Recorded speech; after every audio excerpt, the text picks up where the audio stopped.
The Four Periods of the Rut, a whole volume devoted to the understanding of the whitetail's most important and complex ritual, the rut. Written by one of America's favorite authors and whitetail deer hunter, Dick Idle. Let's watch Dick as he reveals the secrets of the rut.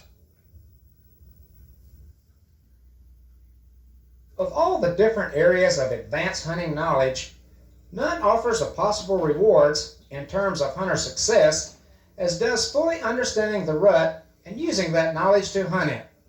For all practical purposes, the activity of the bucks is affected by the influence of the rut throughout the hunting season.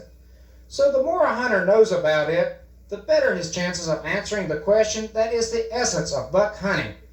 How can I predict when a particular buck will be where? Understanding the rut becomes even more important when one imagines hunting big bucks without the influence of the rut.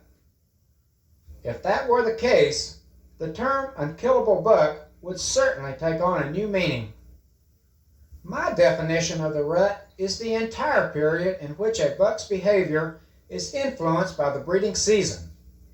So, to fully understand buck behavior, the entire span of the rut is broken down into 4 distinct periods. In each, buck activity differs, as do the tactics used to hunt them. These 4 periods, in the order in which they occur, are rut preparation, pre-breeding, breeding, and post-breeding. I will begin by examining the first period, which begins in late summer, rut preparation. It starts the week antler velvet is shed, and it continues until the first large show of scrapes is apparent. The odd scrape may be found during this period, but they will be few and far between. In most areas, this rut preparation period falls between the first week of September and mid-October, which may be either gun or bow season, depending on the state or province. The term rut preparation is used to describe this period because that's exactly what it is. Nature is preparing the players in her game to assure that the strongest, healthiest, and most superior males do the breeding in order to more successfully perpetuate the species.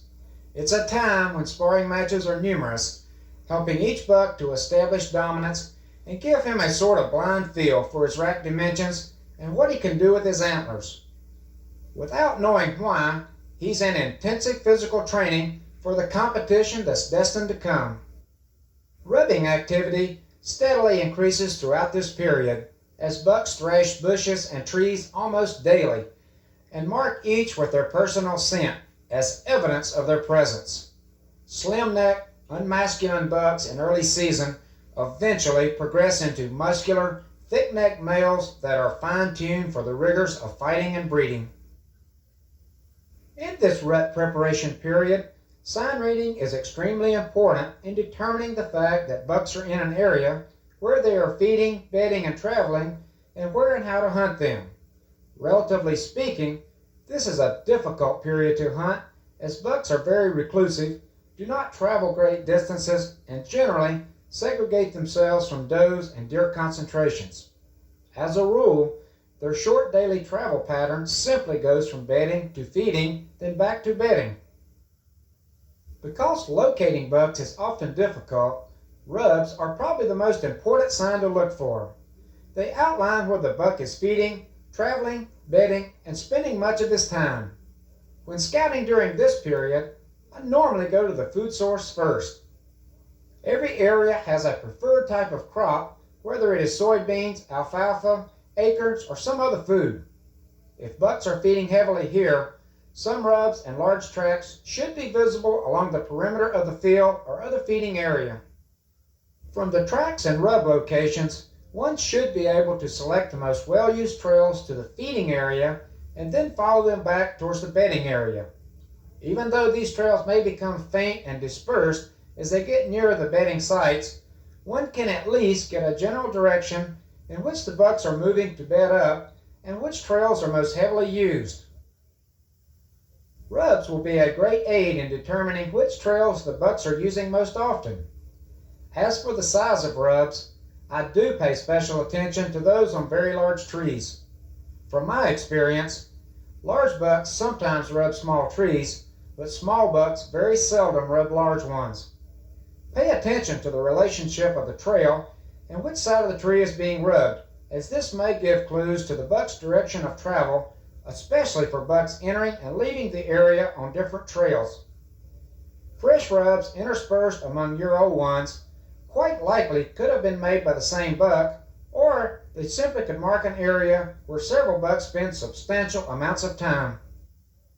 Because sign interpretation is so important during this period, one needs to utilize all of the sign that's available in order to fill in the pieces of the puzzle and thus interpret the buck's overall travel pattern.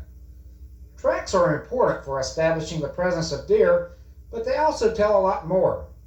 Tracks make trails, trails link bedding, feeding, and breeding areas, and all of these link together to form a network of travel patterns.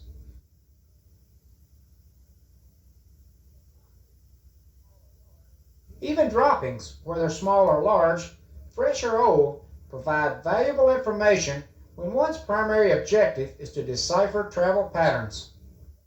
At this point, the hunter has located the bucks and used all of the available sign to establish travel patterns.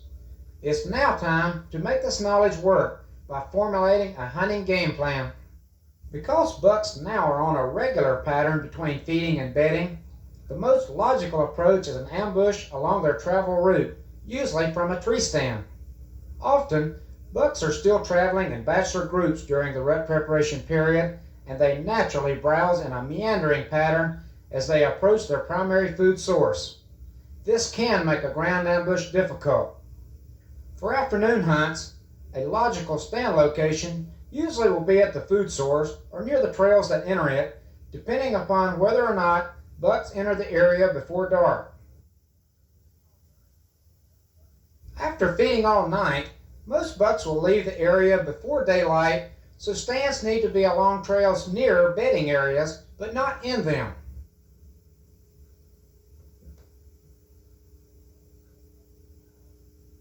And when the situation allows, a ground location might be effective. Let's watch as Rick has found such an ambush situation.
You got on it? I centered it, boy.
I guess. He was just getting ready to move, and Was he walking or standing?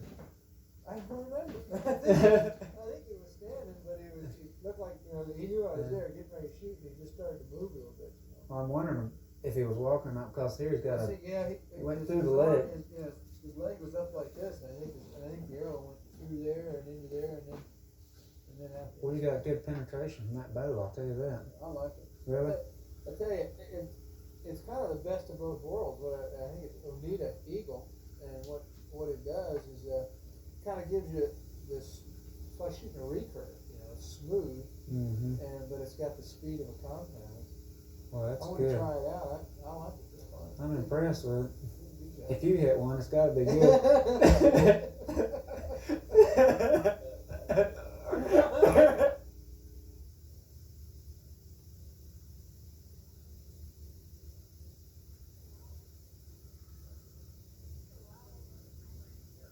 With the arrival of the pre-breeding period, the landscape takes on a new look.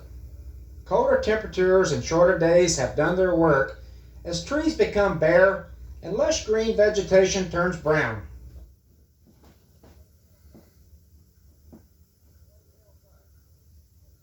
For the white-tailed buck, thoughts of breeding begin to overshadow other necessary life functions of food and security, and his attention shifts to the next level of the breeding cycle.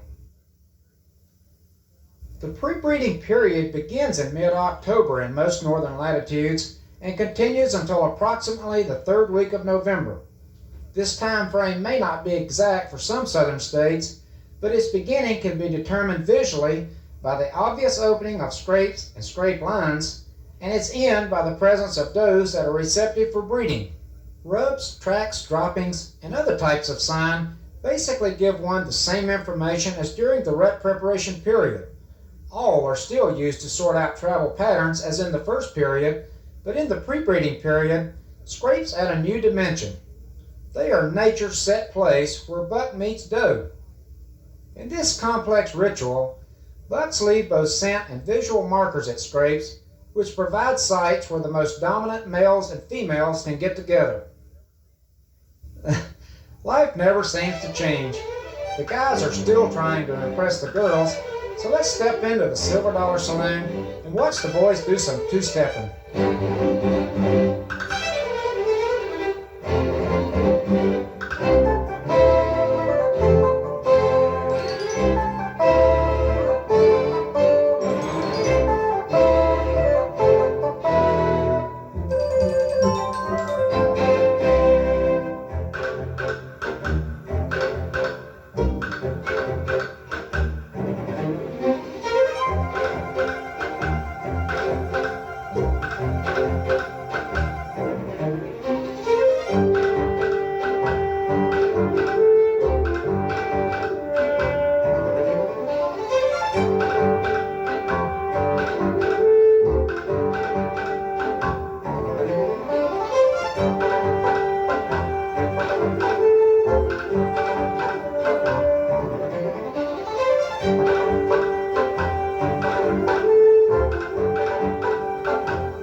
Understanding how the scrape phenomenon works is certainly necessary, but the real value of scrapes lies in their helping the hunter to decipher a buck's travel pattern and ultimately to predict when he will travel past a particular point. Other types of sign conclusively show that a buck has been there, but none predicts as reliably as the scrapes that he'll return.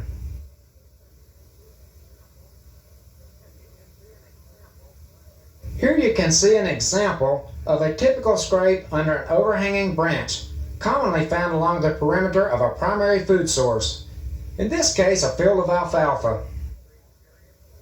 During this pre-breeding period, bucks alter their travel patterns to include doe concentrations as the males sense the time for breeding is drawing near.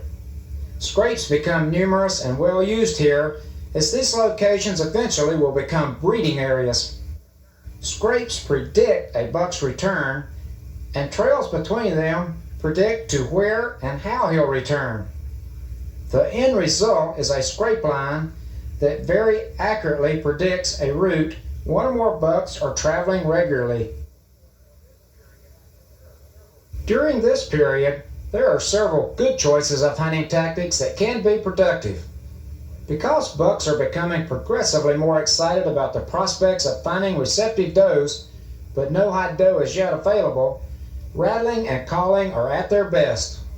Now, bucks are ranging farther and farther, checking distant scrapes in hopes of locating that first willing doe, and the males often bed near scrape lines. This makes rattling especially productive in areas where scrape activity is heaviest.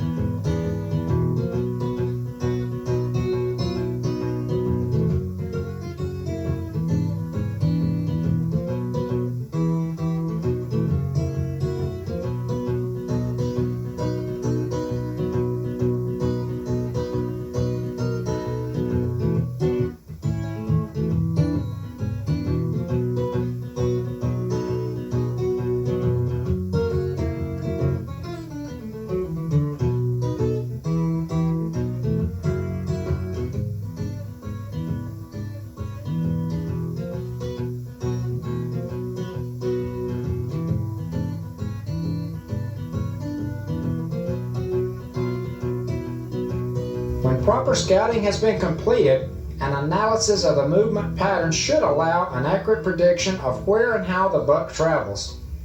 With an ambush site in mind, a quiet approach to a location should be made, and here one must avoid getting too close to the bedding area.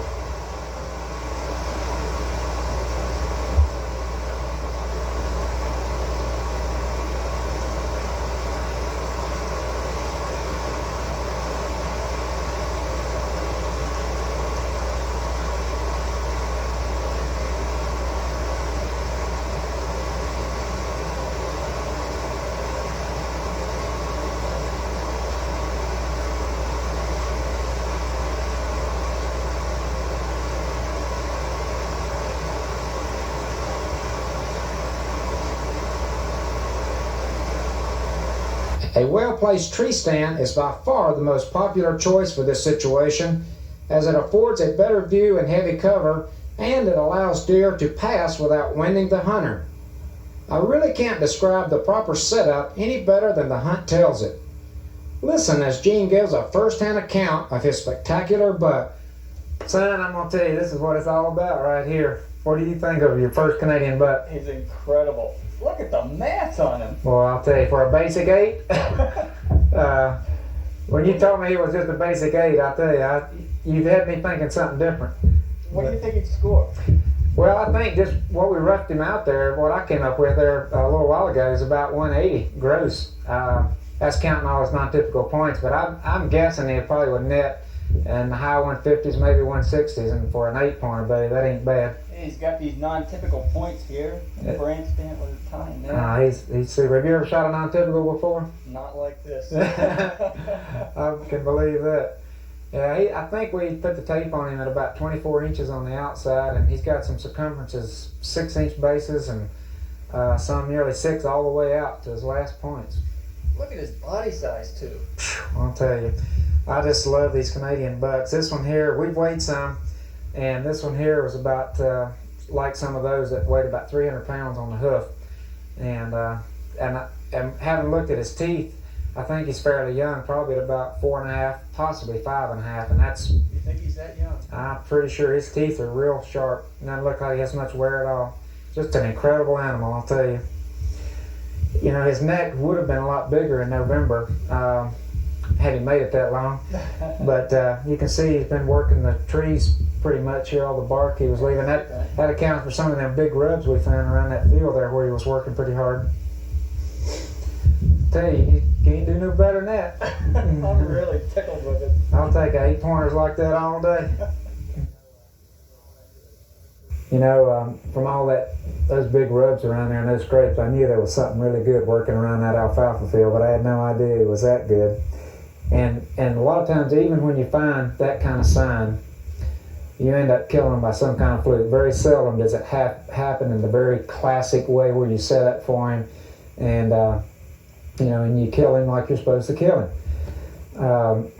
From what you told me, this sounded like one of those classic cases. How would you relate it? Well, it happened just like a dream.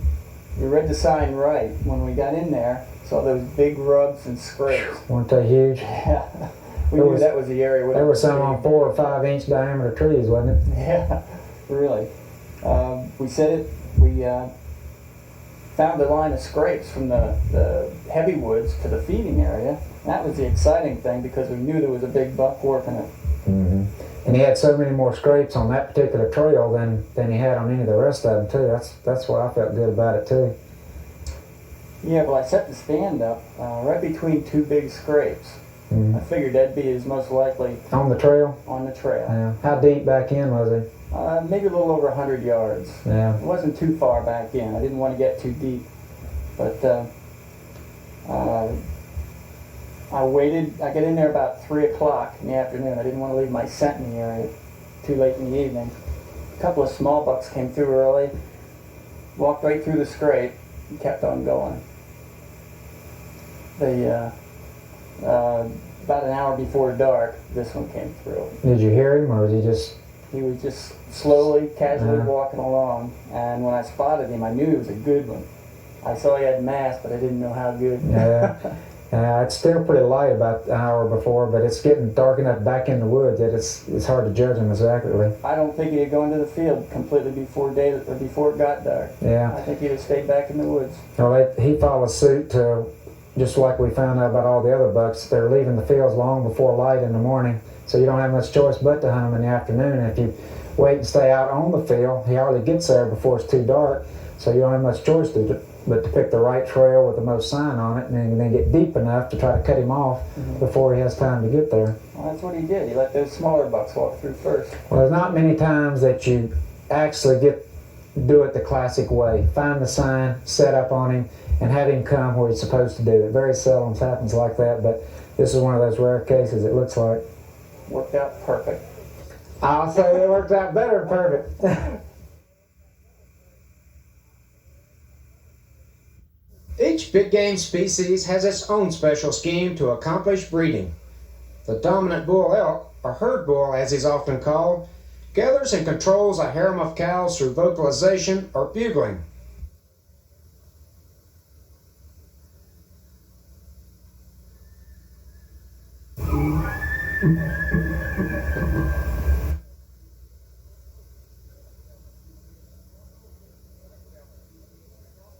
The whitetail species has its own unique system of getting the proper parties together as well. The receptive doe seeks out the buck of her choice by waiting near a scent-marked scrape. This act marks the beginning of the 3rd stage of the rut, the breeding period. This relatively short period of breeding normally lasts 3 to 4 weeks, depending on the region, and it occurs within the exact same time span of dates each year as do all the other periods. In most northern zones, the dates will fall roughly between November 15th and December 1st. Visible signs of bucks actually traveling with does mark its beginning, and its end occurs when there are no receptive does left. In the early stages of the breeding period, bucks show visible evidence that the long-awaited breeding ritual has arrived.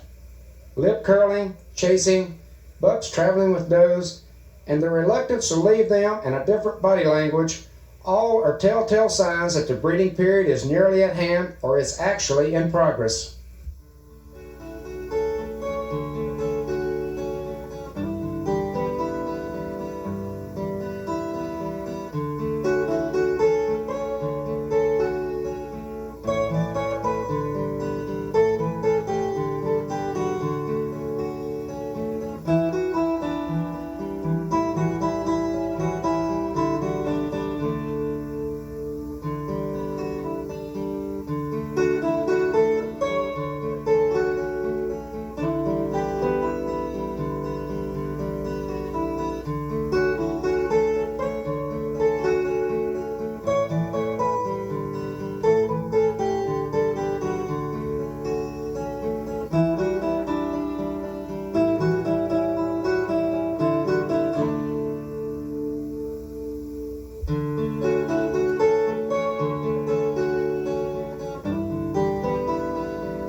At this point, one needs to understand the dramatic changes in buck behavior as they are very relevant to hunting tactics.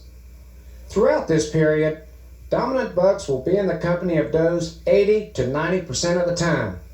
Their total interest now is concentrated on locating and breeding does, as food and security take on secondary importance. Dominance now plays a vital role in determining who will actually have the right to breed.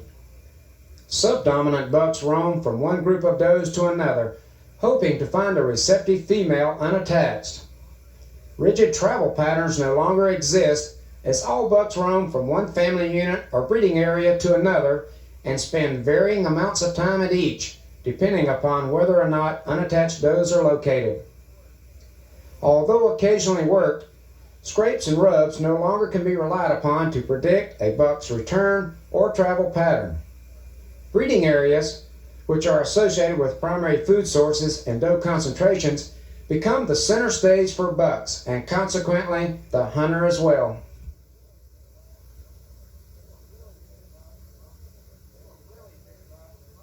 More really big bucks probably have been taken during the breeding period than during all the rest combined, and it's for one good reason: exposure. The urge to breed is so strong that bucks follow hot does into vulnerable terrain during daylight hours, something that seldom occurs during any other period of the rut.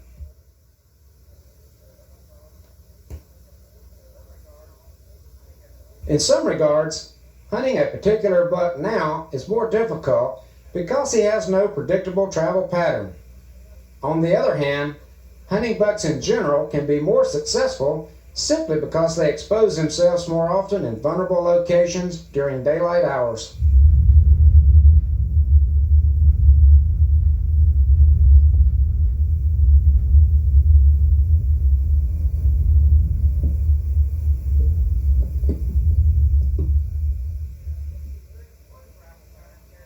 There is one travel pattern characteristic that the hunter can count on, however. Bucks will be traveling and spending time with does. As a result, a hunting plan based on the doe's travel pattern often is just the ticket.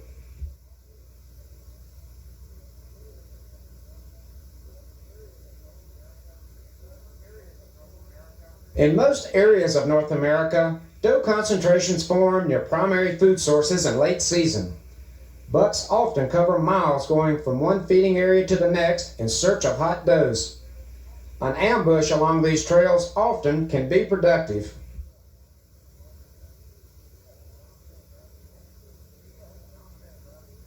Many of the dominant bucks actually will be traveling with does, so hunting setups, whether ground or tree stands, along routes approaching feeding areas will be a good bet. Wiser bucks now may expose themselves later in the morning or much earlier in the afternoon than they otherwise would. Because bucks now are moving so much during daylight hours, slip hunting and other tactics, wherein the hunter simply is in the woods, may be quite successful.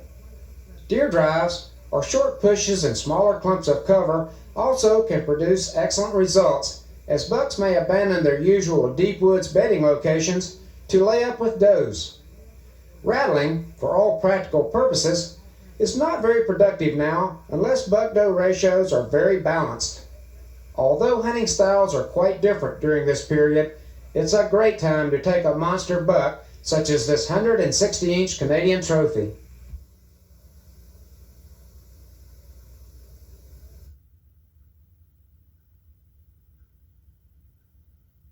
Winter has set in as whitetails enter the fourth and final chapter of the rut, the post-breeding period.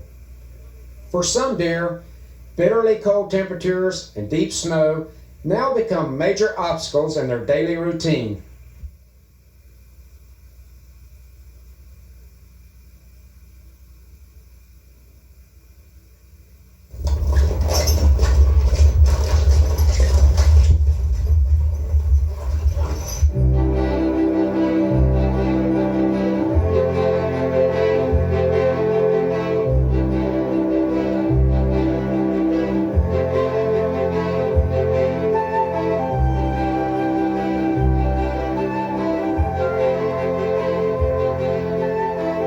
It's a time when all wildlife species shift their priority to one instinctive thought: survival. Nature has prepared each animal with a heavy insulating coat and fat reserves, but now all must contend with scarce food as they simply try to survive the winter.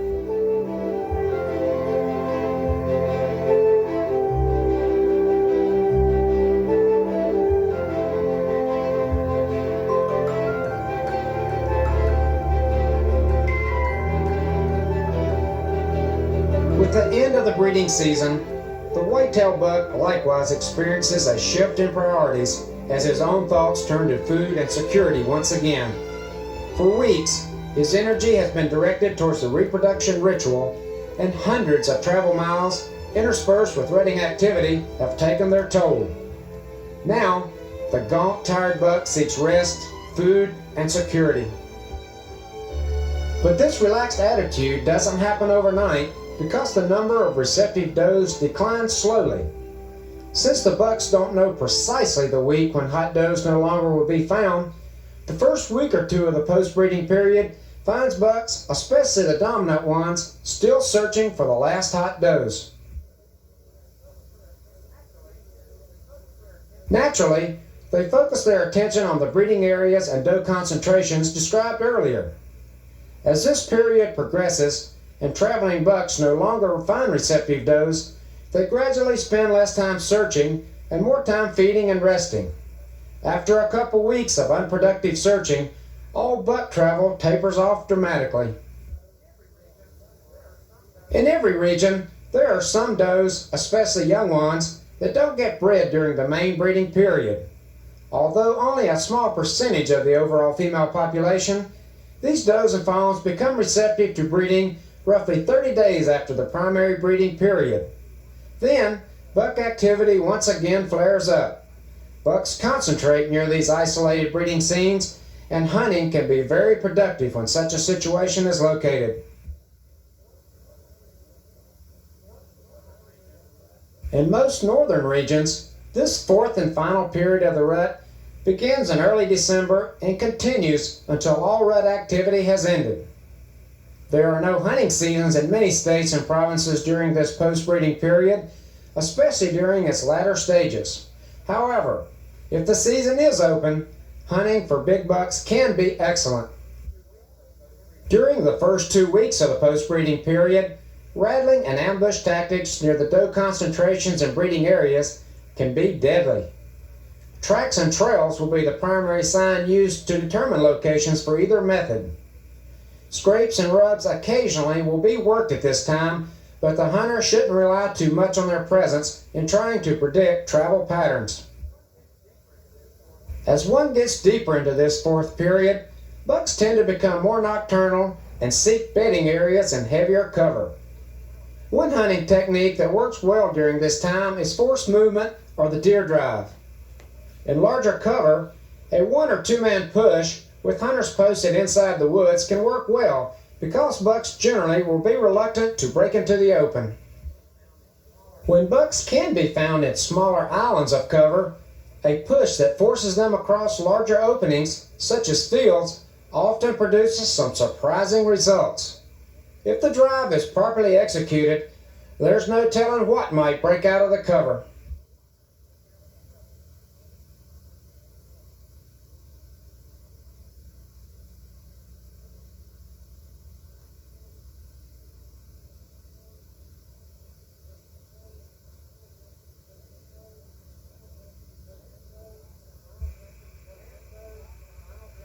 And so, the final chapter closes on a 5-month journey that's taken the whitetail buck through another breeding season.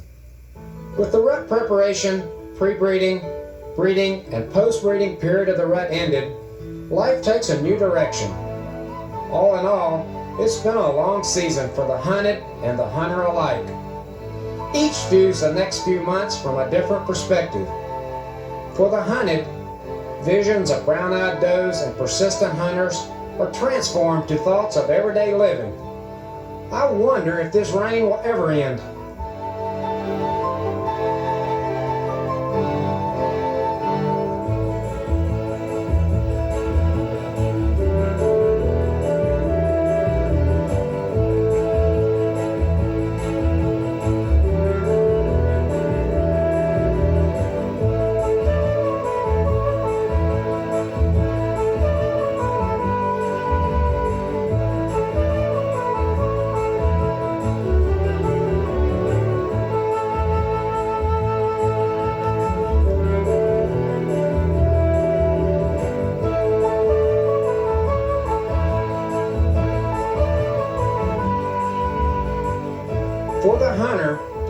impressions of memorable events of the past few months soon are replaced by a magic that keeps all of us going, the fantasies of next season.